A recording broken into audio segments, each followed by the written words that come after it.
Hey, this is very funny. Listen to this one. Warning. Could all listeners and followers please vacate the funk show in a calm and orderly fashion?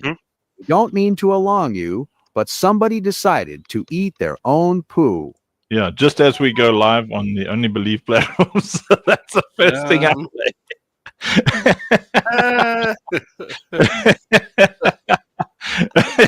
Look at Happy Warrior unimpressed with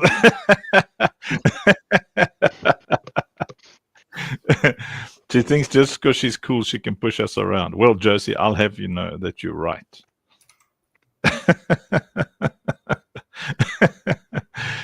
All right, I guess we better get on with the serious stuff, and then we are now streaming to all of the different places. Let me keep an eye here on the comments.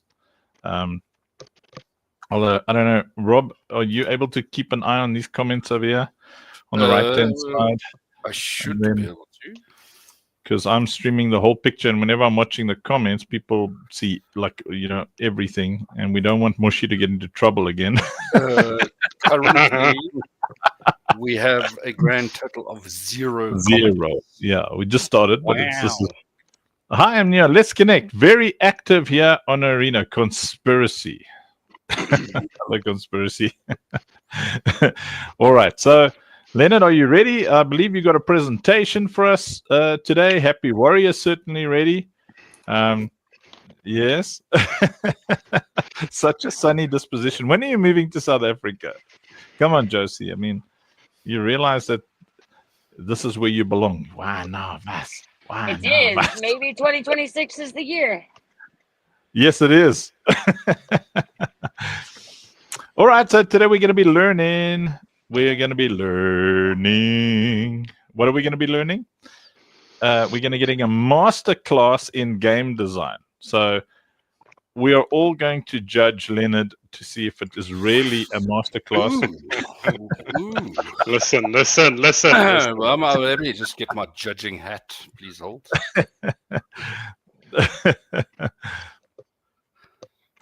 Sleep tight, Muhammad Zahid.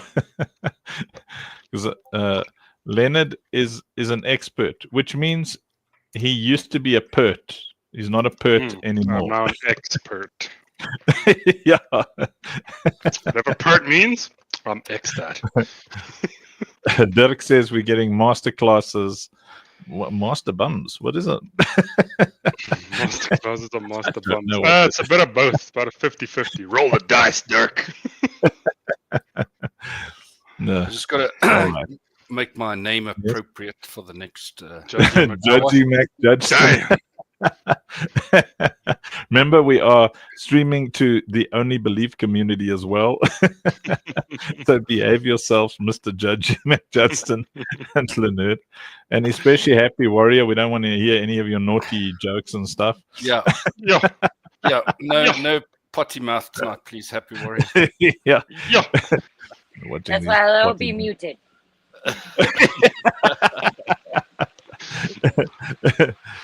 Josie, before Leonard starts, what do you know about game design? Nothing. Good, because 0. we're going to quiz you after this. Oh, that's a cool tattoo. What's that one over here? I think Josie's got a cool tattoo. Yeah, look at that. It's in Italian. It's life's too short to be anything but happy. Oh, is a life is it too short to be anything but happy? I do have some squiggles on my arm, Josie. Look. Just a few. Yeah. Leonard looks couple, like just a couple. My desk when I was in school. I definitely want more. Did you show them the tattoo in question? Maybe Josie can give her expert opinion. Oh, the painful what it is. No, yeah, you see, we think it's like a time. What's that? Hourglassy thing. We're not sure. So what was that? I missed. Roots coming out of. Is that a broken hourglass? We're not sure. You're like not sure. I am very sure. A broken lantern? Why did you Looks like you've either got a birthmark or a scratch, and then you put an hourglass on it. Oh no, that Full of red is things on your red arm. ink, sir. Like the Oh. like here, and then up here as well, the red ink. Mr. Redding, I presume. All right. Well, have you got a presentation that you're sharing, or what have you got? No, I'm just going to be talking tonight. Wow. Uh, Just making notes here. That's my first judgment. Okay, yeah, my yeah. judgy pants. Let me get a PowerPoint presentation so people can at least see the title of your talk. Your TED Talk, new slide. So what is it? Game design masterclass. Yeah. Is there a particular principle, like something I can write here? I'd say mainly what I'm going to be talking about is some fundamentals. So just say fundamentals of game design on what we specifically are focusing on also here at Citadel. Yeah, maybe in brackets without visual aids. Okay, bro. Or Josie can give us some, like, you know. I will do some hand signals while I talk. Yeah, look, yes, he's got that. Yeah, very good, Justin. Our goal is to make Josie famous, and then you're all going to follow her and all that kind of thing because of reasons. Right, here we go. So like this, I got to put it down there. Can. Yeah.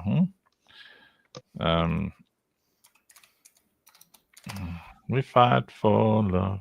Whoa. Don't worry. Then I'll do all of this. Okay.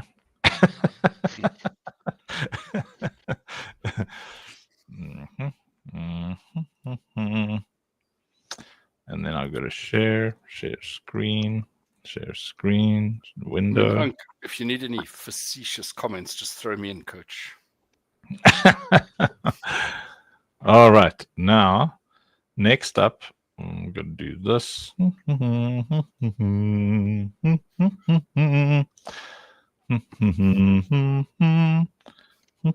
So what we have to do is we've got to do this first.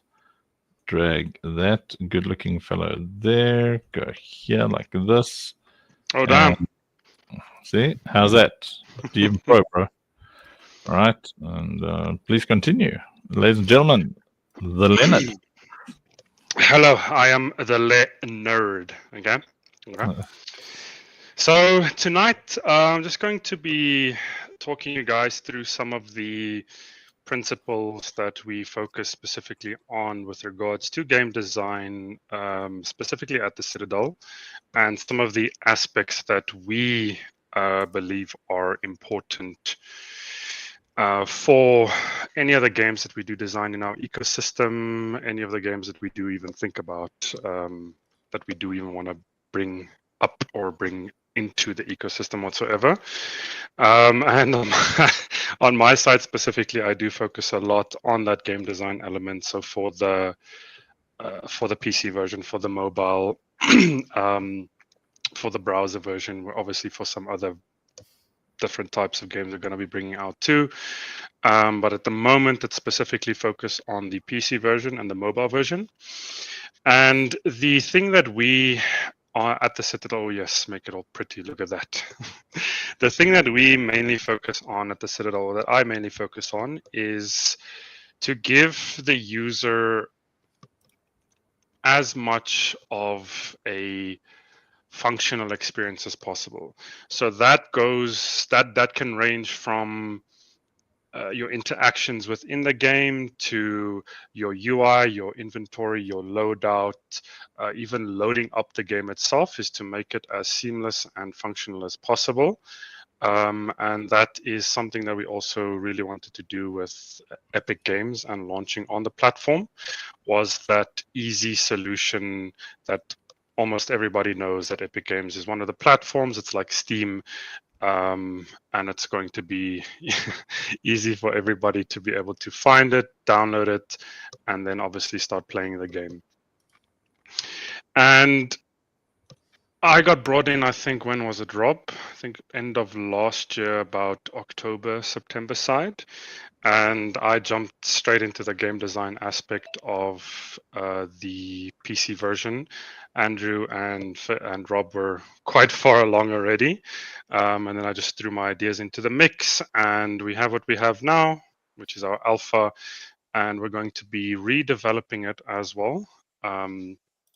In the weeks to come, we're going to be adding a lot of things to the alpha that you guys are going to really enjoy. We've actually, I think it was yesterday or the day before, myself and the developer, we actually sat and we finalized the courage system for our game. So we just have some tweaks and some polishes to make still, and then you guys are actually going to be able to play and earn courage while you guys play. So beating some waves, beating the bosses, you guys are actually going to be able to actively start earning courage from that. So that's a super exciting thing that's coming for you guys. And then some other functional changes with regards to how the rounds work, activities within the rounds, the player character itself. So when you run around in your Ecovant during your rounds, as you're fighting the waves, as you're fighting the boss, there's going to be some other things coming. I don't want to spill too much beans because I do want it to be a surprise and exciting for you guys, but you can definitely look forward to some new enemies, some new bosses to fight as well. And like I mentioned, on top of that, definitely some extra activities and yeah, like I said, I don't want to give away too much, but just some extra things for you guys to do in between rounds so that, you actually have some more things to do while you run around in the round, while your turrets are fighting the boss, while your turrets are fighting the mobs.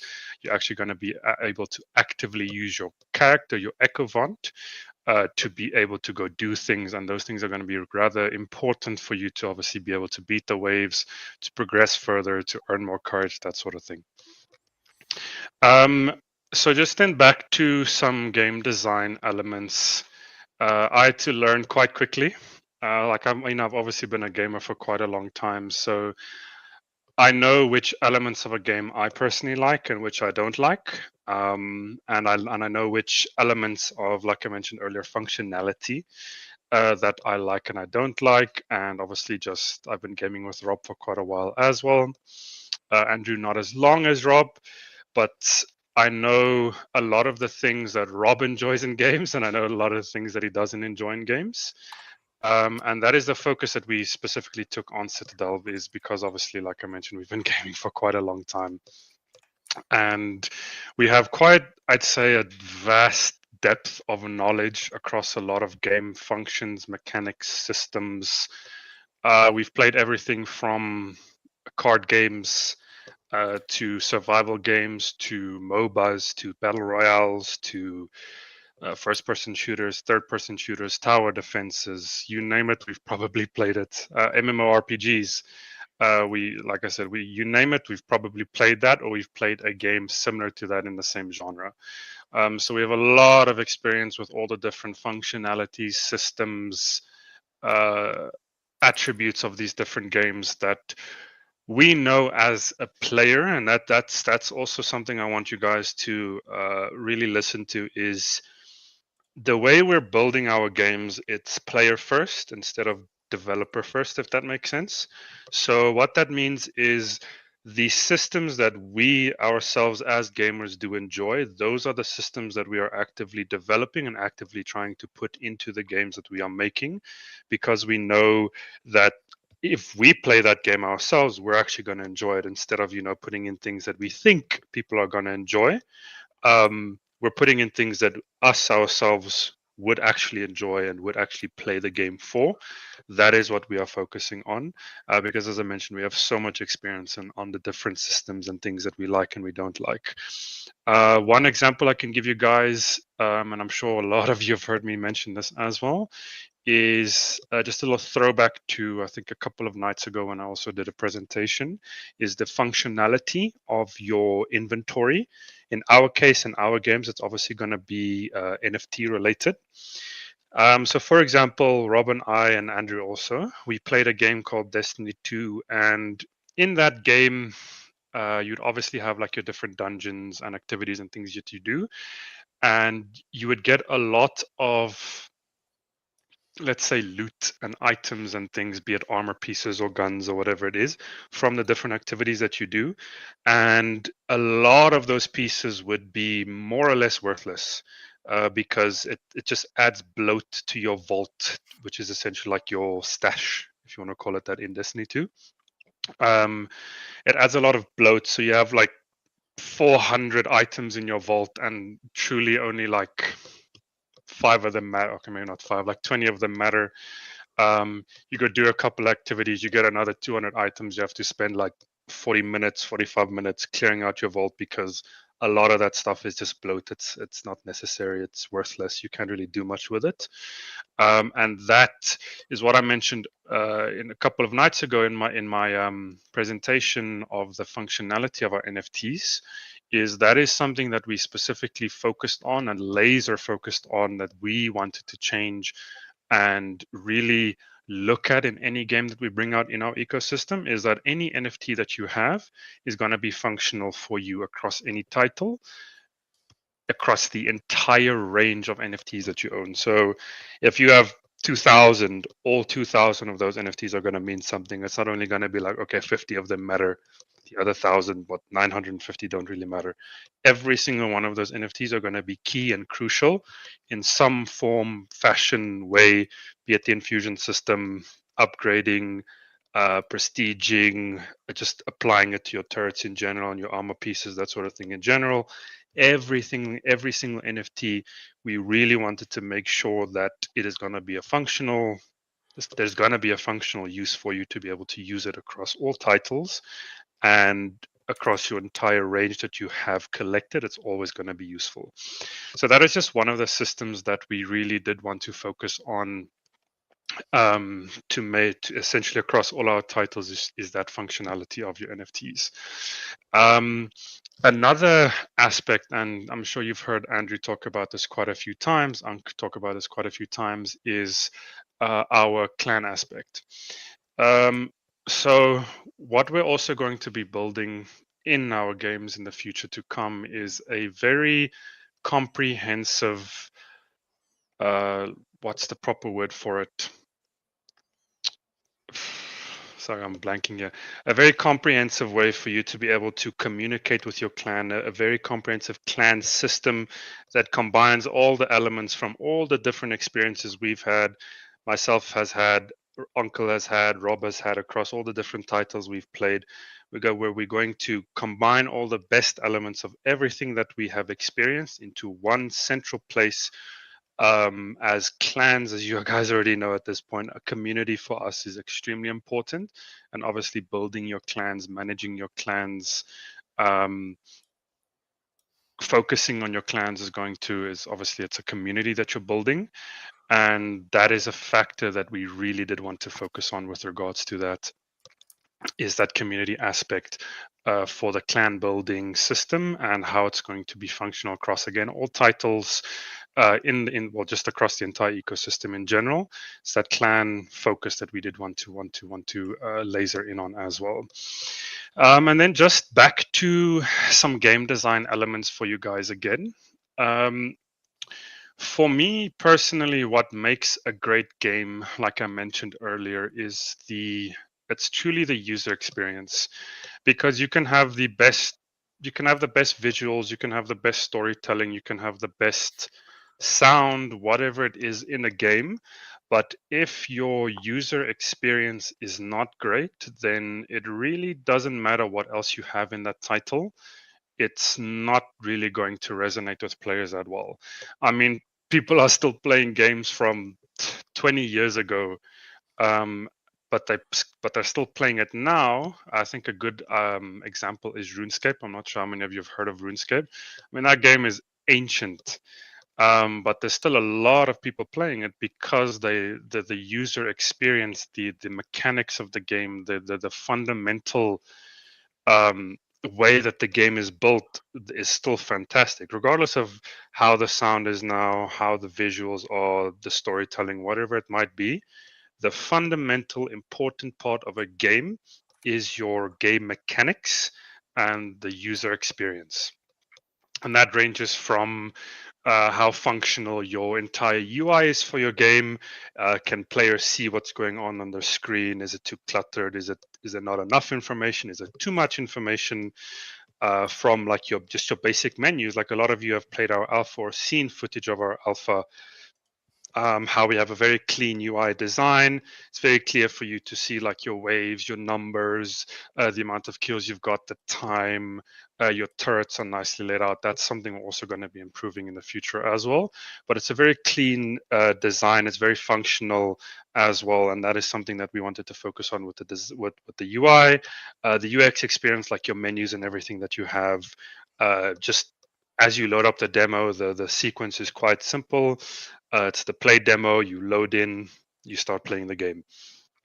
And like I said, that is something that we really did also want to focus on, is just that user experience.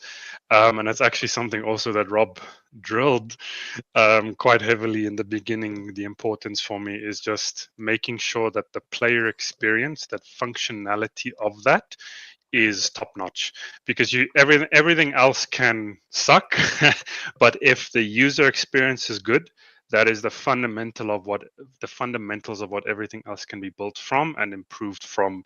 If your user experience sucks, people are not even they're gonna open the game once and never go back again, because they're just gonna think like, oh my gosh, I couldn't even play this game, I couldn't even open it, I couldn't even do anything. So yeah, that is something that we really did focus on in the game design across our titles. Specifically the PC version. I mean, mobile is a bit easier, but yeah, specifically the PC version, because that's it's quite a taxing experience, and yeah, you would need a gaming PC to obviously play that. And then some other fundamentals for me is also personally for me, a very important part of game design is specifically how the game captivates your attention. And that can take the form of obviously storytelling, but just to still stay on mechanics, it's more so the proper wording would be skill ceiling.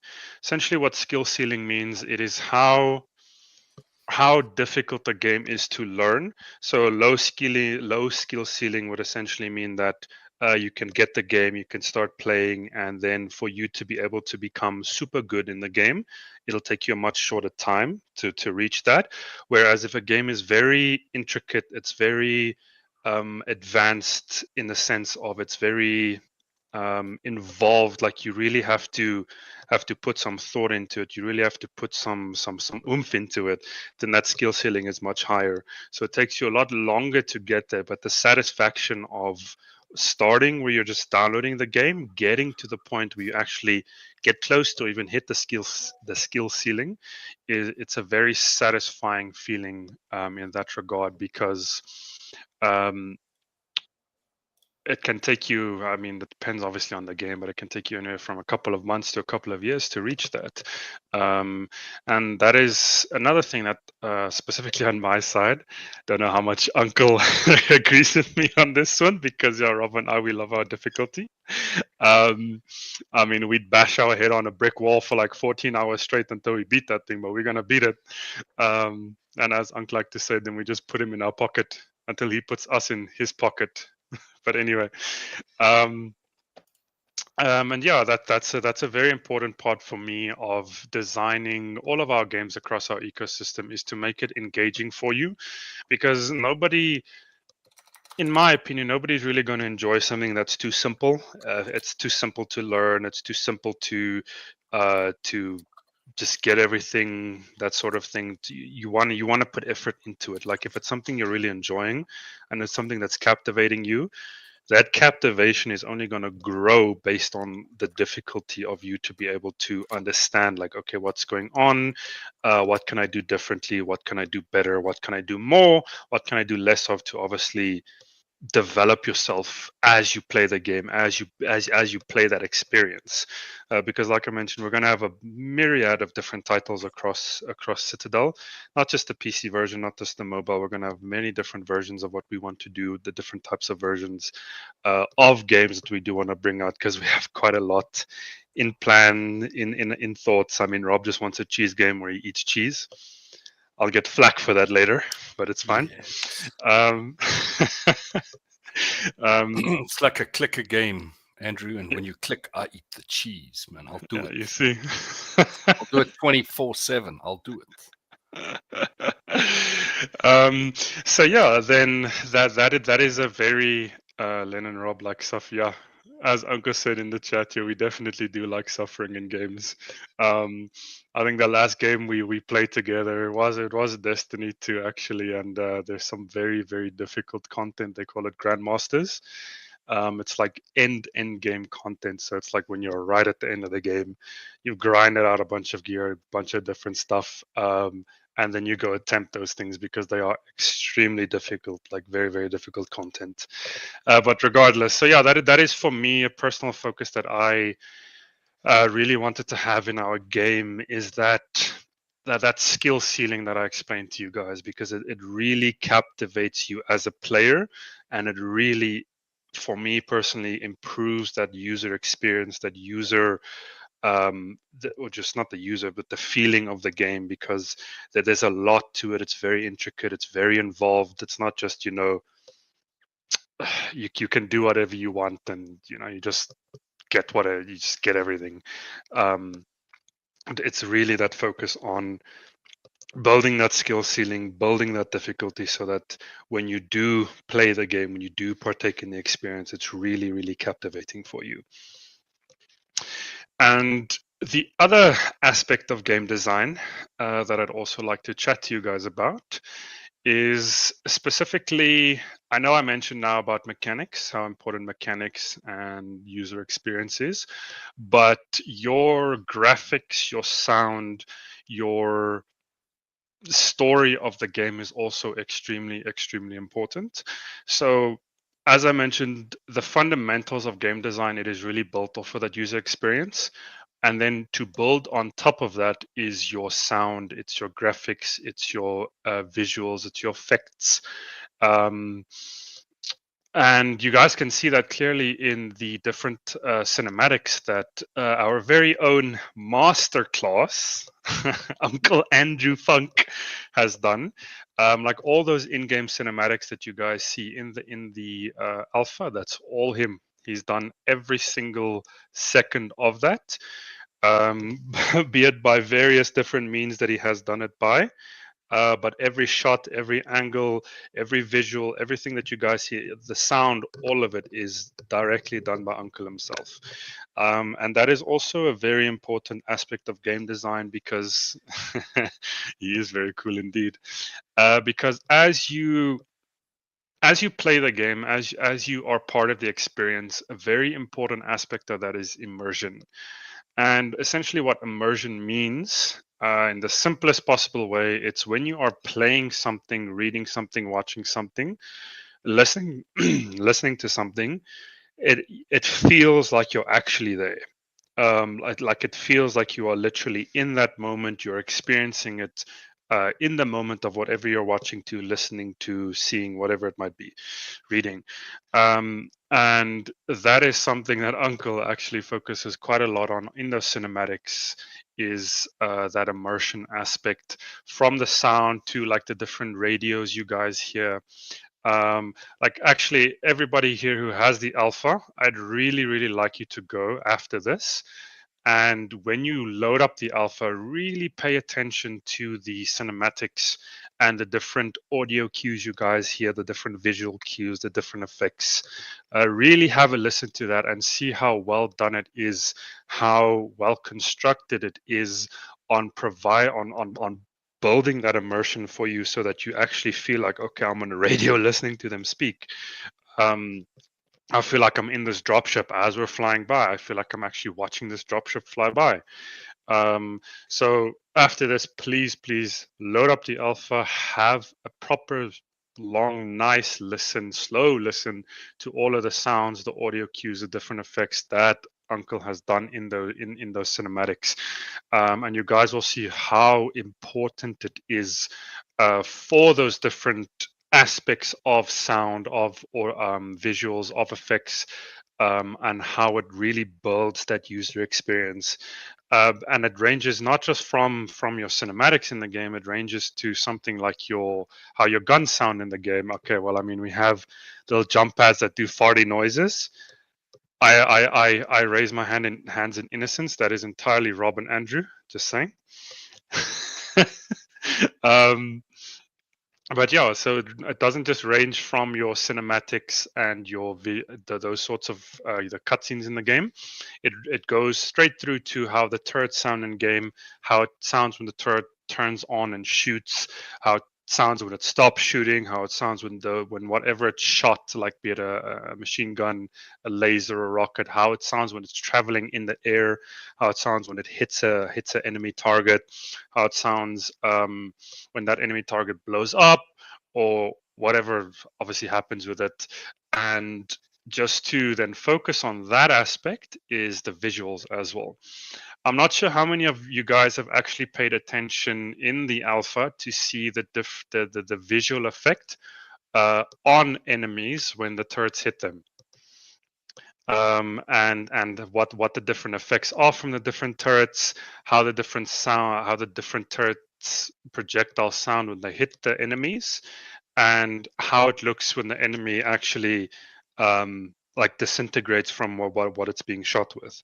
That is all part of game design. That is all part of the user experience in the visual, audio, and effect sense. Because we could have just left it and had the enemy just disappear. We actually had that for a while before we did fix it, but we could have just had the enemy disappear off the map instead of having the ragdoll effect where when the enemy dies, it like falls over, it disintegrates, and it gives that nice visual for you to be able to see like, okay, cool. I mean, this enemy died. It didn't just disappear into nothingness.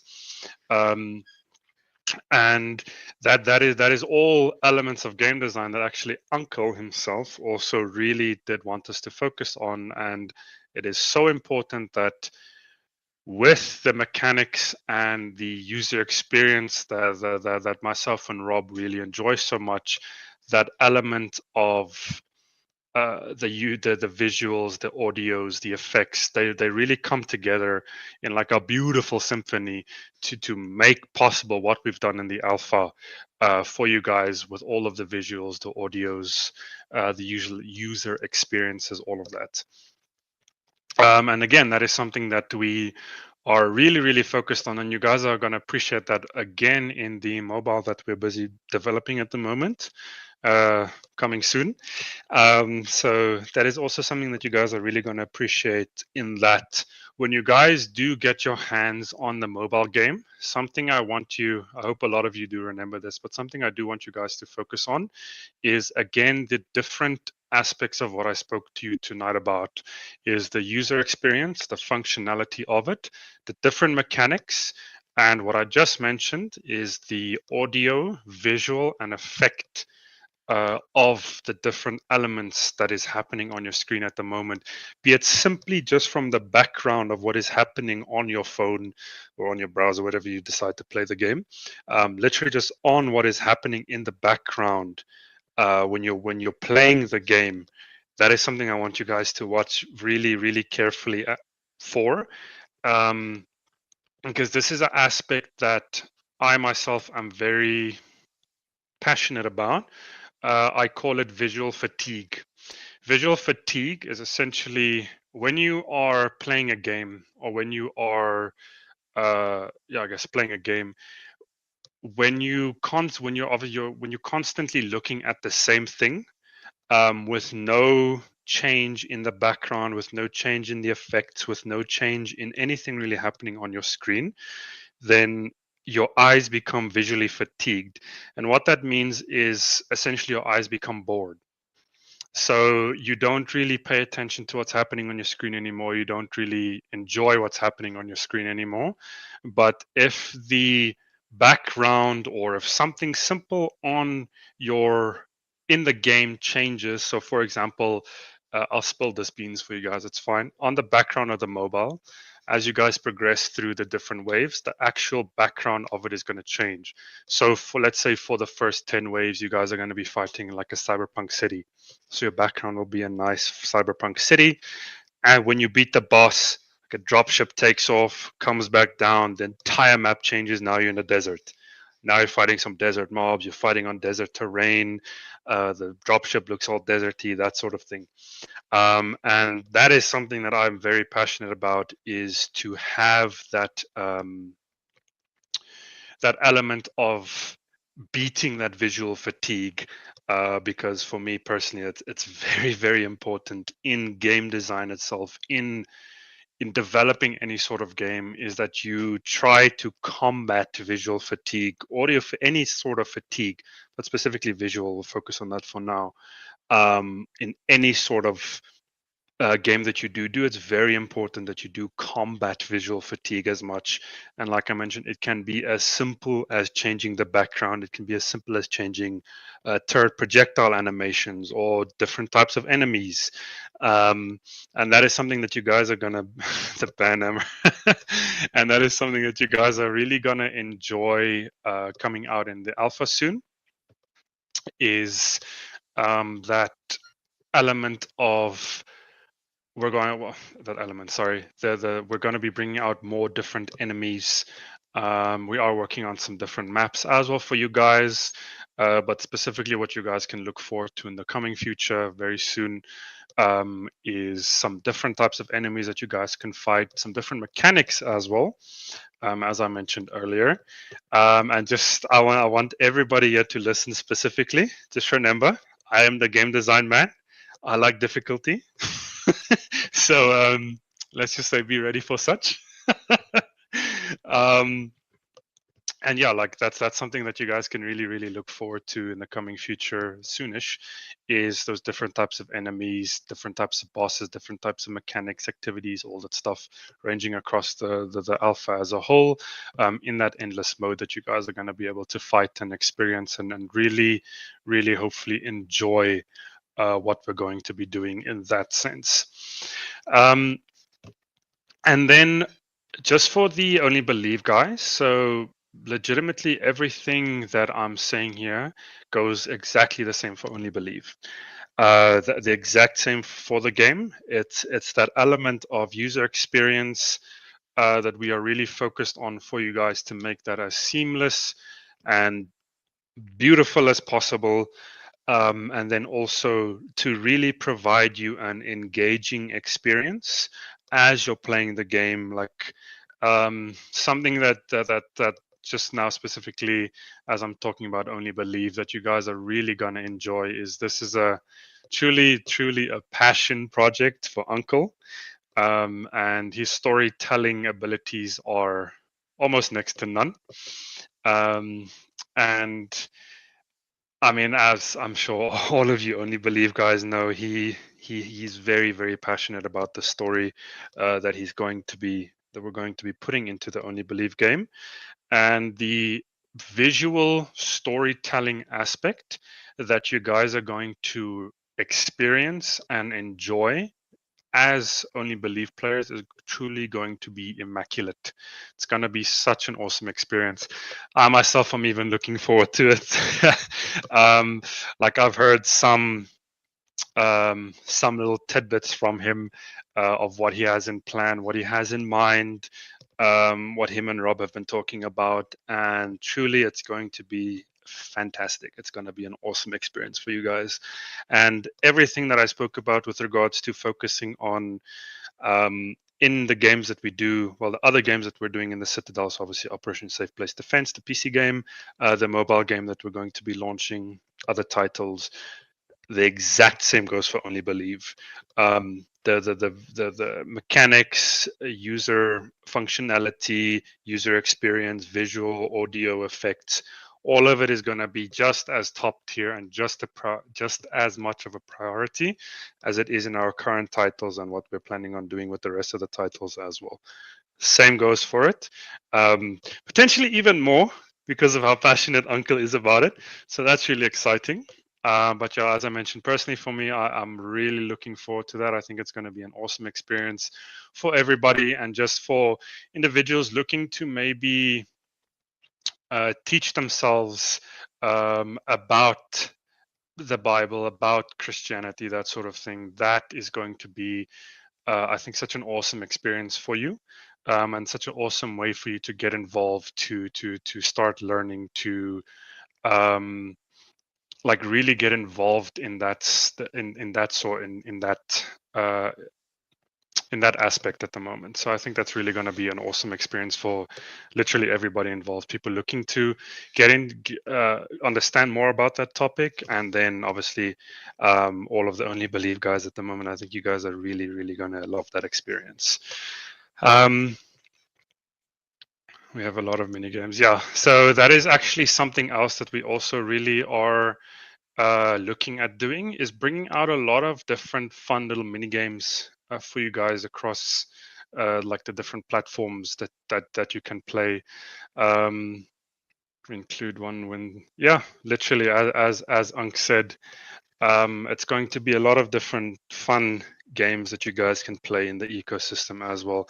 So as you guys are aware at this point, our scope at Citadel is yes. So if you guys are asking the question of if we're going to do this, then the answer to that is probably yes. So any of those types of questions, we'll definitely still answer them, but the answer to that is probably yes. And I'd say the last aspect on game design for me that I want to cover briefly before we actually do open for some questions, because I'm sure you guys have some awesome questions. The last aspect of game design that I'd like to focus on is truly just, I did mention this a bit earlier, but it's for you as the developer to really look at the game you're developing, look at the experience you're making with gamer eyes and a gamer mind. And what that means is a developer and a gamer are two very, very different beasts. And I think that's where a lot of games at the moment, like some of these games have ridiculous budgets and they just fail because the developers don't look at the game. They don't develop the game with gamer eyes, a gamer mindset. And on top of that, they don't really listen or look at community feedback.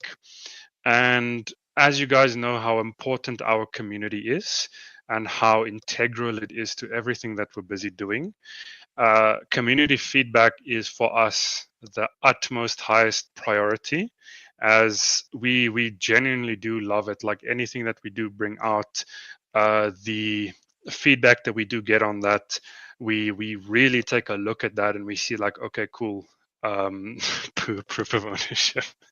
We really take a look at that and we listen to you guys. Like, I mean, I think there's been a few, I think you can correct me if I'm wrong, Rob. I think there's been a few ones from, I think it was Twisted, Broden, Norego. Norego put in work, to be honest. That a few of those suggestions that we've looked at and that we've actually brought into the game, because our focus is that community feedback. Well, the community in general, but that community feedback. Uncle. Oh my gosh. It is. Yeah, you threw me now.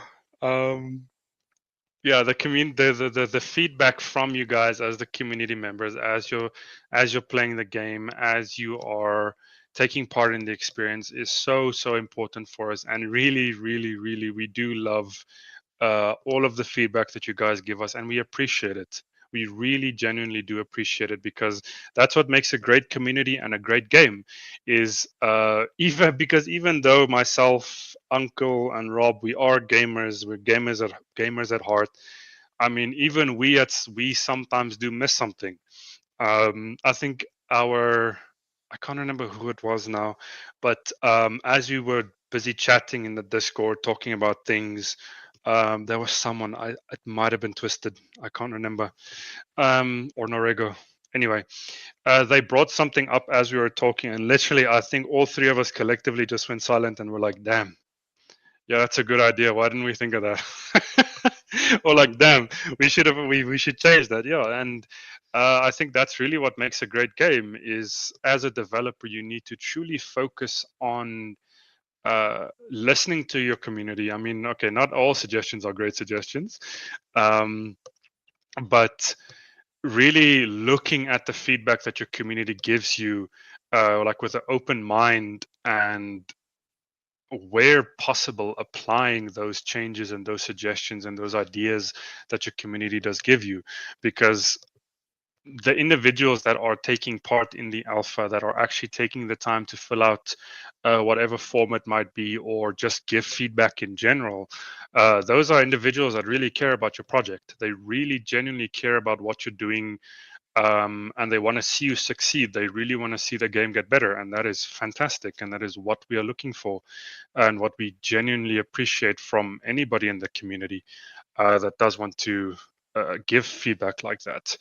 And yeah, the other two aspects, like I mentioned, is you really focusing on your game, building your game with gamer eyes and gamer mind, because you, as I mentioned earlier as well, it's when you are playing your, or developing your game rather, you really need to make sure that the user experience is functional and fun for somebody to play. I mean, it can be functional for a developer, but what's functional for a developer is is not fun at all for a gamer. Like we've had some of our developers have made some things for us, or have done some things, but like it works, it works, but the user experience, the functionality of that, if it were to be shipped like that and just given to people to play and to use, it would suck because they look at it, they think of it with a developer brain and developer eyes. It's nothing wrong with it. It's just there needs to be another voice given to them or with them to tell them, okay, cool, this is great, it's functional, it's working, but let's do it like this so that the user experience is actually fun for the players. It's actually cool for the players. It's nice to interact with. It's nice to look at. Like I mentioned to you guys, that aspect of visual audio effects, it's so important in a game as well. Like, yes, your fundamental is that game experience and mechanics, but the building blocks on top of that, I mean, you need to build a wall, right? You need to build a house, you need to build something, and the building blocks of that, like I mentioned, is everything else. It's that audio, the visuals, the effects, all of that. So all of that plays a part, and fundamentals. And yeah, all of that plays a part.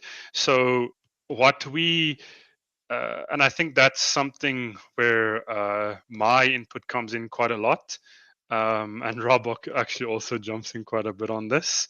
And then some of the stuff that Rob and I maybe like, Andrew looks at it like, this isn't lekker for players. Yeah, take it away.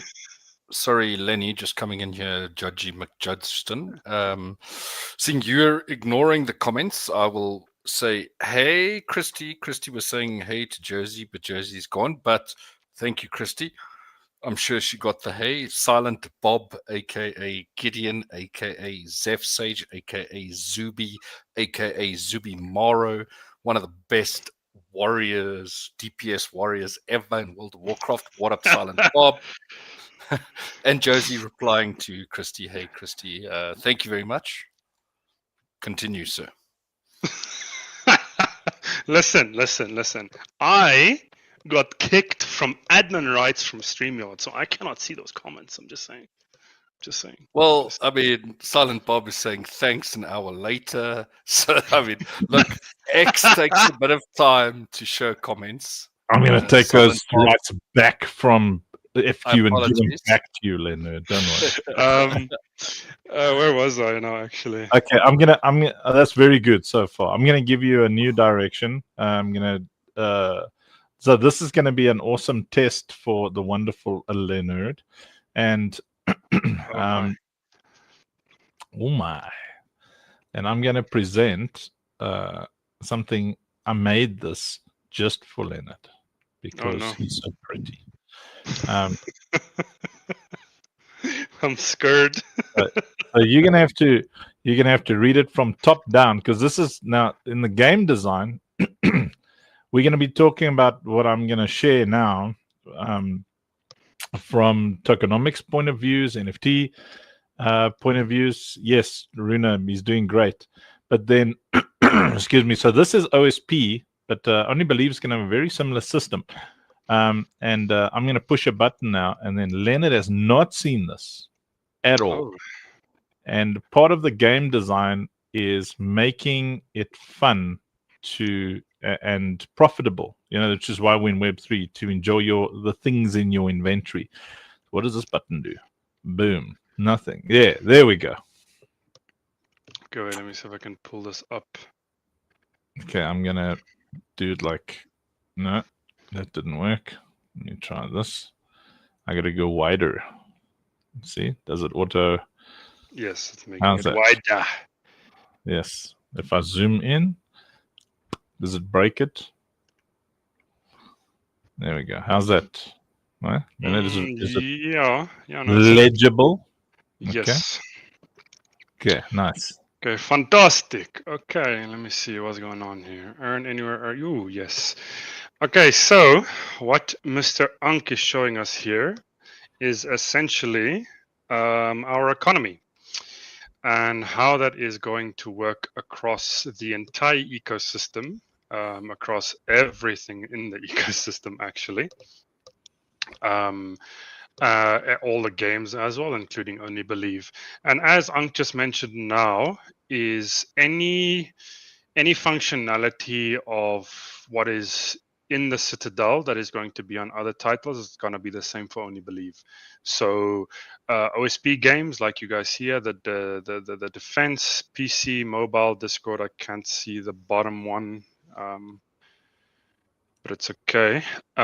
It's going to work exactly the same for Only Believe.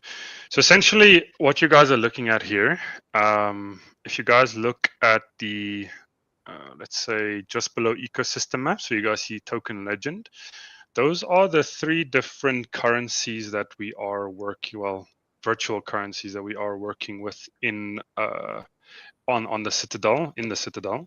Valor is essentially only used in game. So Valor, how you earn Valor, you're essentially going to earn Valor by just playing the game, and that Valor is used solely in the game as well. So that's like for your turret upgrades, buying turrets. In the future, it'll be like armor upgrades, skill trees, that sort of thing. So Valor, it's solely literally just the currency used in game to like play the game. Courage. Courage is going to be, as a lot of you know at this point, Courage is our social fi virtual currency that is extremely important in our in our ecosystem, because that's going to allow you to do a lot of different things like your infusion systems, buying packs, clan things, and you earn courage by taking part in the ecosystem, by, like I mentioned, playing the game, social things, quests, holding your assets. You're also going to earn some courage from as well, and that includes any of the assets that you hold from your funkies, your funkets, Lucille's, Katsus when they come out. The Lucille, I think I already mentioned Lucille's, but yeah, so those are the types of assets that you're going to earn courage from. There'll obviously be more in the future. So specifically, again, like I've mentioned many times in the other presentations, the main thing for courage at the moment that I want you guys to focus on is you earn courage by just participating in the ecosystem. So playing the game, social things, quests, and the main spend and the main use for courage at the moment is going to be packs. And you spend your courage, you get a pack, you open that pack, you get your NFTs. And that is, I'll touch on this just now again when we move down, is that's where your zero barrier of entry comes in. The CTL that you guys see here, that is going to be the Citadel token. And that is the overarching most important currency in our entire ecosystem is that Citadel token. That's obviously what you use to buy and sell your NFTs on the marketplace. And yeah, one thing that I'm sure Uncle will like me to mention is we obviously want to incentivize holding Citadel, but Citadel is also going to be your main off-ramping currency. So essentially, when you get your pack with your NFTs and you open it, you list your NFTs, you sell them for Citadel, and then you off-ramp that for real world currency. So in order of importance, it's going to be Citadel. Citadel token is always going to be the most important currency in the entire ecosystem. Then it's Courage, because that allows you to do a lot of things across our titles and in the ecosystem. Like I mentioned, your pack buying, infusions, clan things, and then Valor is simply just your in-game resource that you earn while playing the game to actually play the game. So placing your turrets, upgrading them, those sorts of things. And what you guys see below here is your zero barrier shared asset layer. And essentially what that means is there is no barrier of entry to the Citadel whatsoever to partake in the ecosystem at all. So for you to be able to earn your NFTs in the collections, get your NFT packs, your NFT ciphers are going to be essentially, if I'm not mistaken here, Andrew and Rob, those are essentially your keys that you're going to be using to open different packs and different pack rarities as well. That's going to be what your NFT ciphers are. That will get some more information out on that for you guys, but at the moment you can just know that it's essentially going to be your different keys and key rarities for the different packs. NFT Courage cards and NFT Citadel land. Mainly, I want to focus here on NFT Citadel land. So that is essentially when you own land in Citadel, you are going to get an NFT for the land that you own. So again, as it is with everything in our entire ecosystem, whatever you buy, earn, get in the ecosystem is entirely yours. It's your asset. And nothing is kept from you for that. It's entirely your own asset across the board. And then just to move down here, your OSP games and Only Believe games. As I mentioned earlier, these are essentially going to be the different titles that we're going to be bringing out in the near future.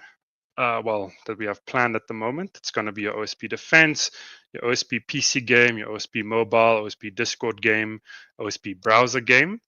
And for Only Believe, it's the same way. It's going to be your PC game, your mobile game, Discord game, and browser game.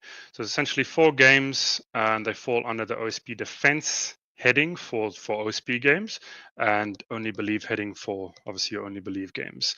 Your PC, mobile, Discord, and browser, same thing for both of them.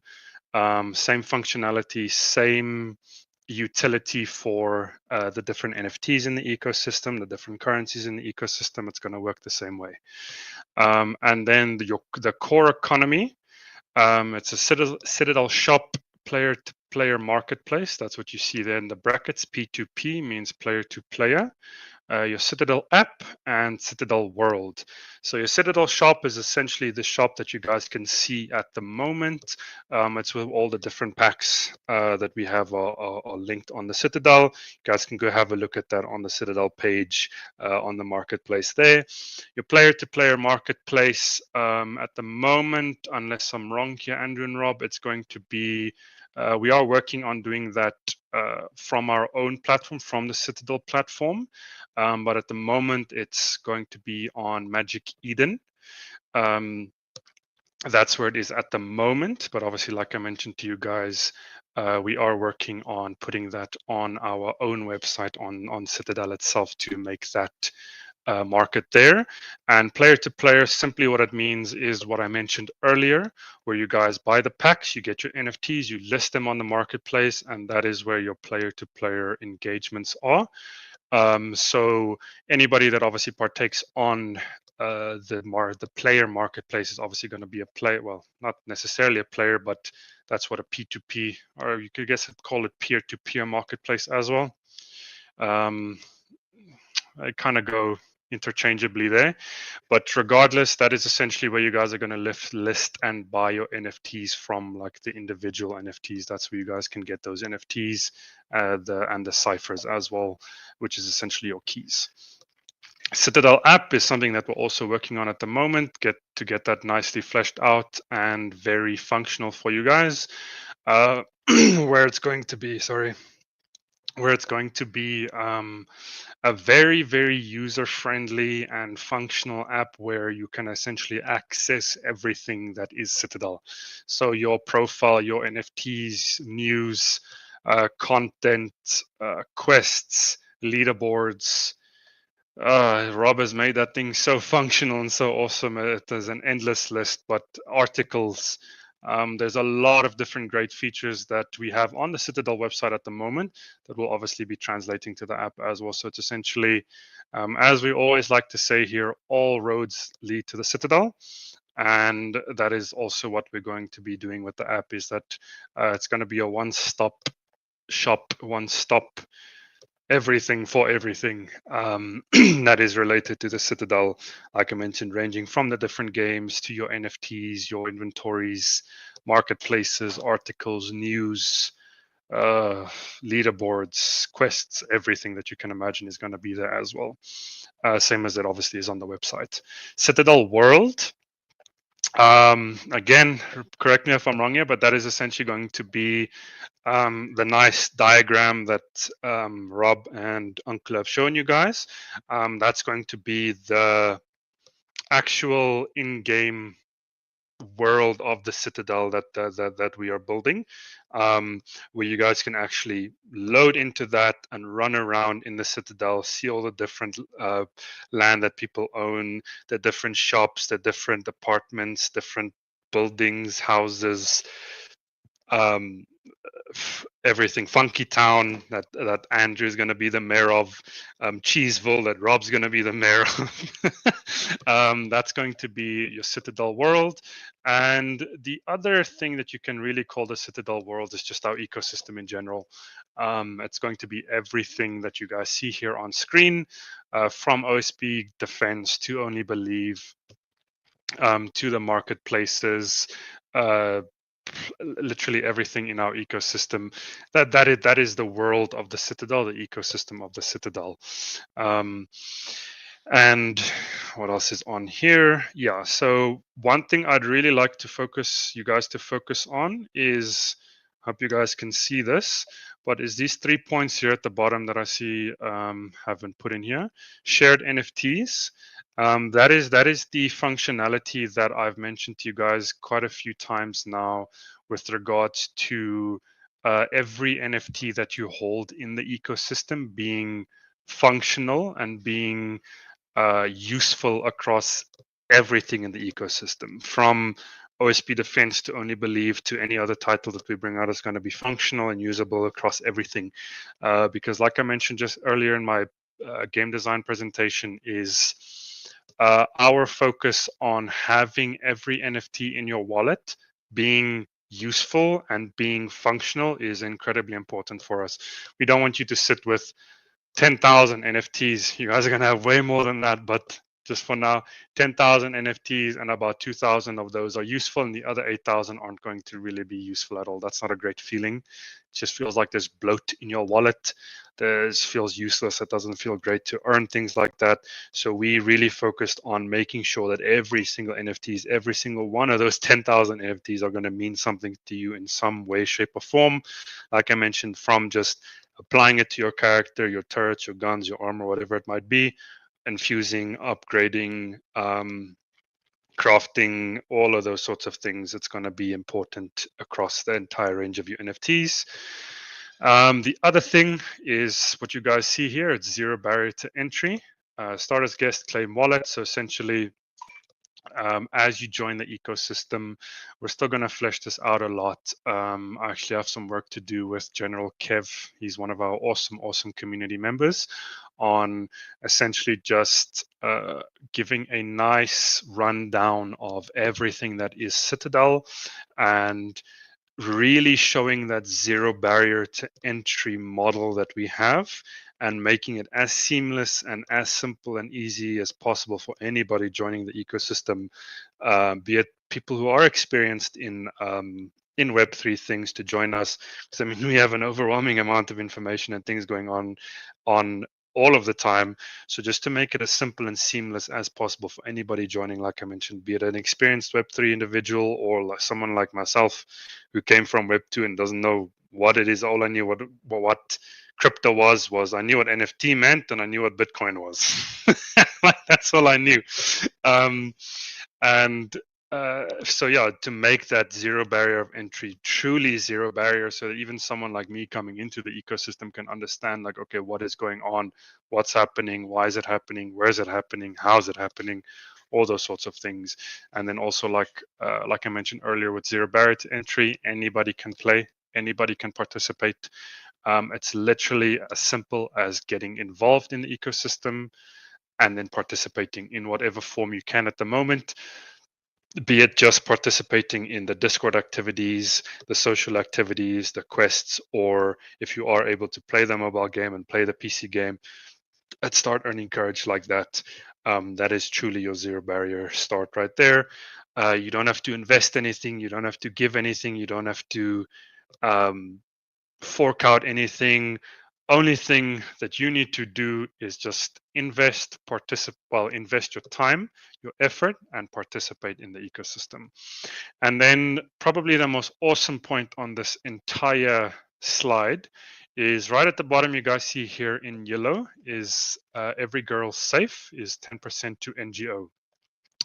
So I'm sure a lot of you are aware at the moment, but for those who aren't, the entire Citadel concept was built off of the need to essentially keep every girl safe, as it says there, to help children in South Africa, to help little girls.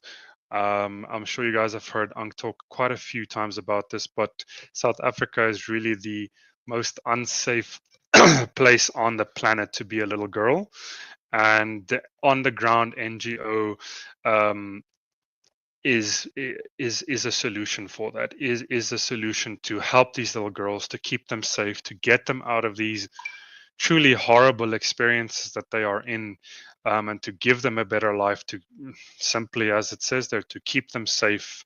And any proceeds that the Citadel makes, any profit, for lack of a better word, that the Citadel makes, 10% of that, before anything else, first and foremost, will always go to the NGO, the actual on the ground activities.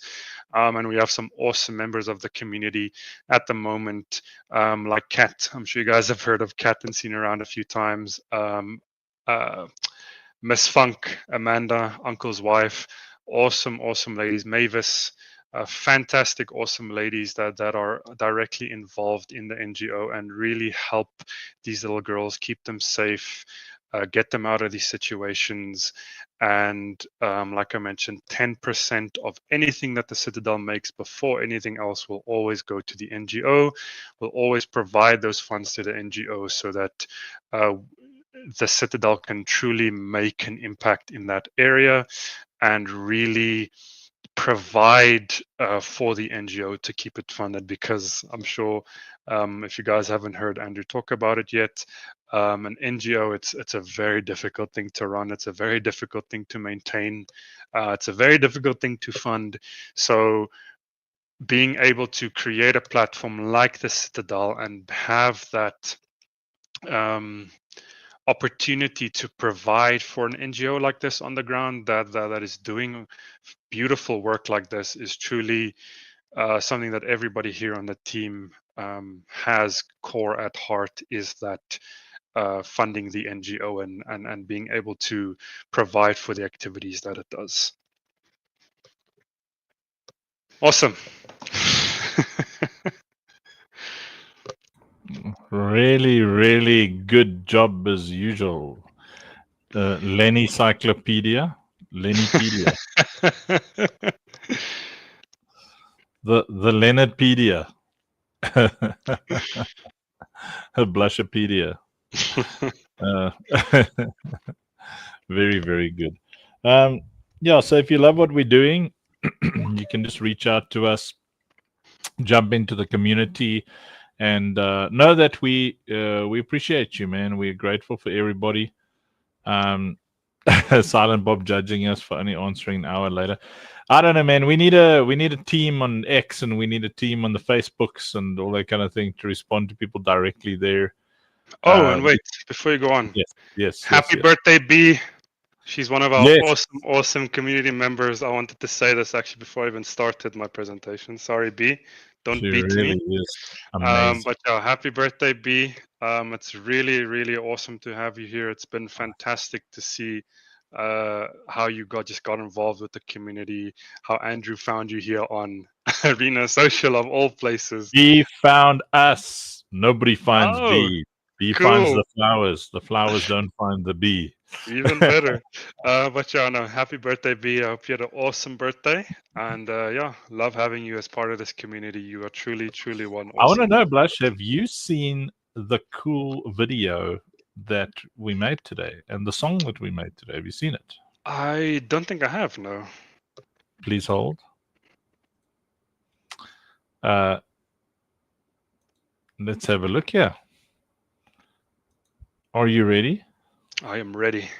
My body is ready. The phone kites get it right. That we say goodbye. The phone kites get it right.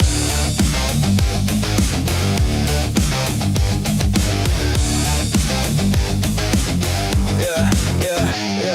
Static in my chest, lights flicker, no sleep. Daily on Arena Social, we keep the streak. Timeline buzzing while the bassline's bite. We build a signal in the midnight light. We don't chase hype, we light up nights. Aim with the paint till the aim locks tight. Hands in the spark till the dark ignites. Count it down, 3, 2. We are the spark in the blackout sky. When the beat drops heavy, we rise and fight.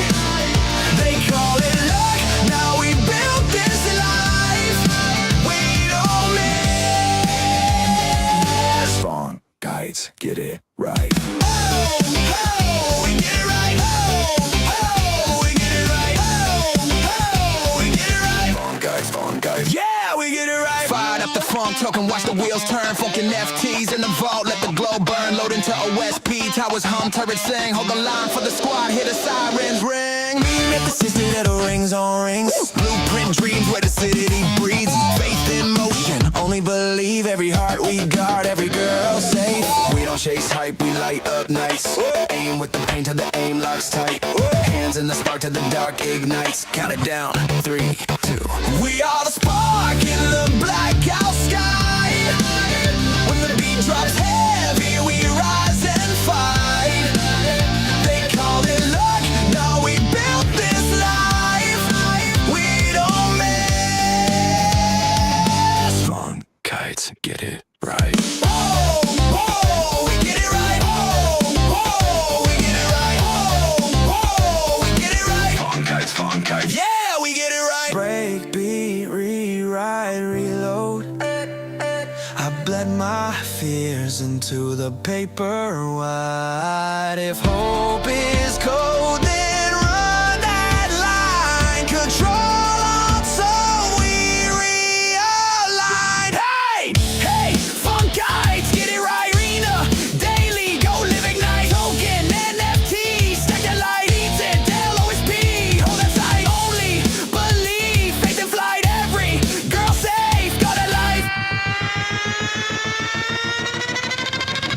We are the spark in the blackout sky.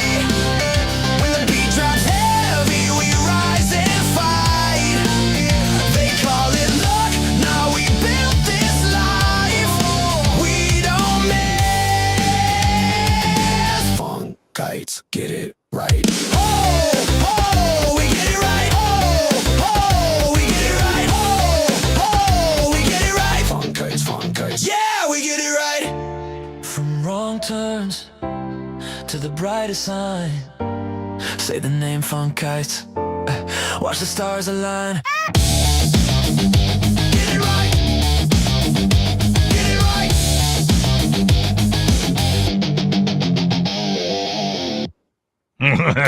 That is awesome. Who made that? It was Cymatrix, of course. That is absolutely awesome. Wow. That was cool.